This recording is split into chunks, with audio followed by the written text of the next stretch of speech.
महाराष्ट्र से इस समय बड़ी खबर सामने आ रही है। आपको बता दें, विधानसभा चुनाव जैसे जैसे नजदीक आता जा रहा है, हलचल तेज हो चुकी है महाराष्ट्र में। दरअसल महाराष्ट्र में आज महाविकास अघाड़ी की बैठक है और संजय राउत ने इसी बीच ये दावा किया कि 99% जो मुंबई की सीटें हैं उस पर राय बन चुकी है। लेकिन इसी बीच इन्हीं के घटक दल कांग्रेस और एनसीपी ने इस दावे को खारिज कर दिया। ये दिखा रहा है कि एमवीए में इस समय सब कुछ सही नहीं चल रहा है। जी हां, आपको विस्तार पूर्वक पूरी खबर के बारे में बताते हैं, जिससे आपको समझ में आएगा कि आखिरकार महाराष्ट्र में चल क्या रहा है। आखिरकार विधानसभा चुनाव वहां पर आने वाला है और इसी को लेकर के महाविकास अघाड़ी के दलों की आज फिर से बैठक होने जा रही है और इसमें सीट शेयरिंग को लेकर के चर्चा जो है आगे बढ़ेगी। कई बार बैठकों का दौर चल चुका है, अब तक सीट शेयरिंग फाइनल नहीं हुई है। इससे पहले 24 अगस्त को ही बैठक के बाद शिवसेना यूबीटी के नेता संजय राउत ने रविवार 25 अगस्त को यह दावा किया था कि एमवीए ने मुंबई की 36 सीटों के लिए सीट बंटवारे का फॉर्मूला जो है उसको 99% तय कर लिया है। अब ये उनकी तरफ से कह दिया गया, लेकिन इसको सीधे तौर पर खारिज भी कर दिया गया बाकी घटक दलों की तरफ से।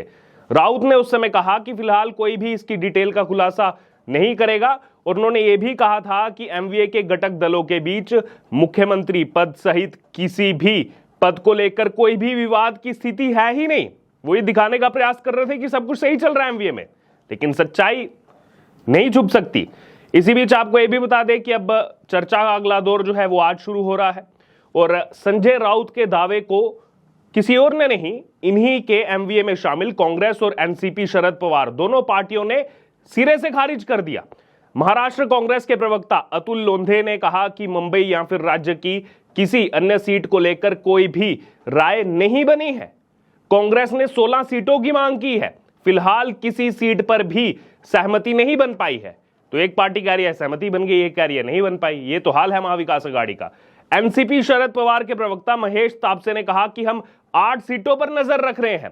हमारे पास एक विधायक था नवाब मलिक, लेकिन अब हमारे पास कोई भी विधायक नहीं है। वहीं जयंत पाटिल की तरफ से कहा गया कि सीट बंटवारे की चर्चाओं के दौरान महाविकास अघाड़ी में मतभेद उभरने की संभावना हो सकती है। वो 16 मांग रहे हैं, 8 मांग रहे हैं, कोई 20 मांग रहा है। 3 दिन के भीतर आज महाविकास अघाड़ी की दूसरी बैठक बुलाई गई है।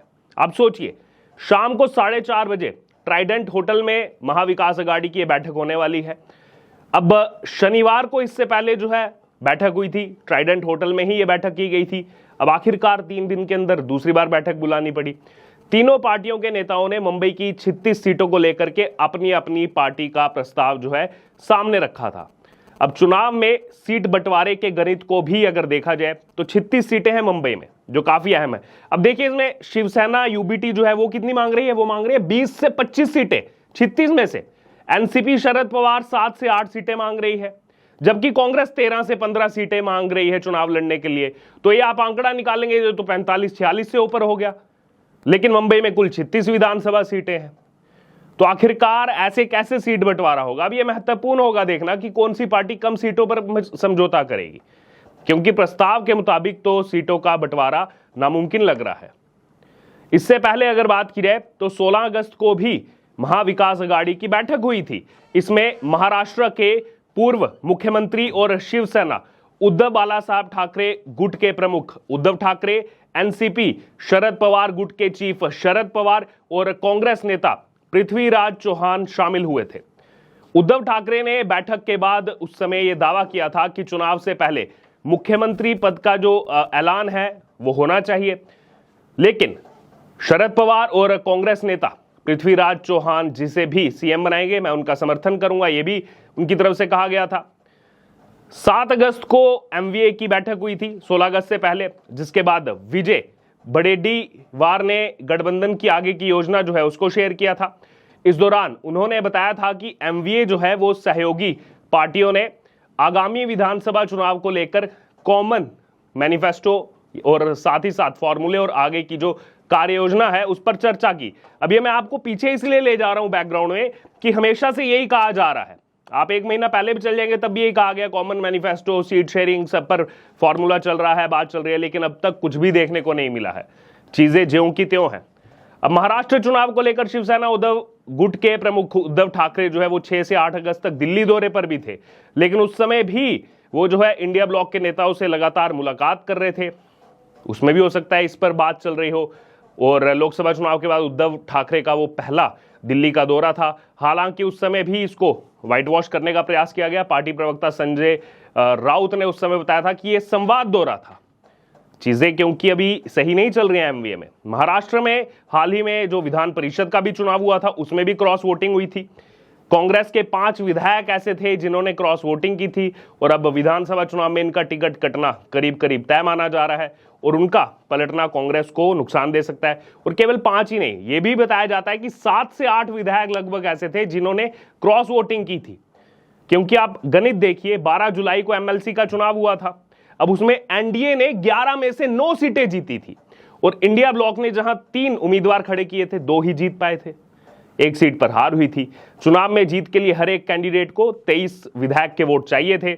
महाराष्ट्र विधानसभा का अगर आप गणित इस समय का देखेंगे, भाजपा के पास 103, शिवसेना 37, एनसीपी 39, एमवीए में चले जाएं तो कांग्रेस के पास 37, शिवसेना उद्धव गुट के पास 15 और एनसीपी शरद गुट के पास 13 विधायक, जबकि 2 विधायक ऑल इंडिया मजलिस इत्तेहादुल मुस्लिमीन, 2 विधायक सपा और 2 विधायक CPI communist party of India Marxist के पास।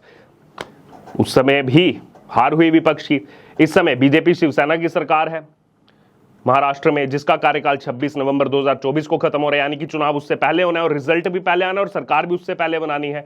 यानी कि अक्टूबर 2024 में चुनाव हो सकता है आखिरी हफ्ते में, या फिर नवंबर के पहले दूसरे हफ्ते में चुनाव हो सकता है। पिछली बार भी बीजेपी 205 सीटें पिछली बार भी बीजेपी 105 सीटें जीतकर सबसे बड़ी पार्टी वहां पर बनी थी। इकलौती ऐसी पार्टी थी जो ट्रिपल डिजिट में गई थी।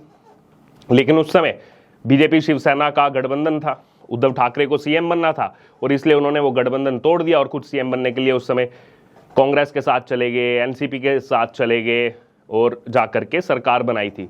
और उसके बाद सब जानते हैं 2022 में क्या हुआ।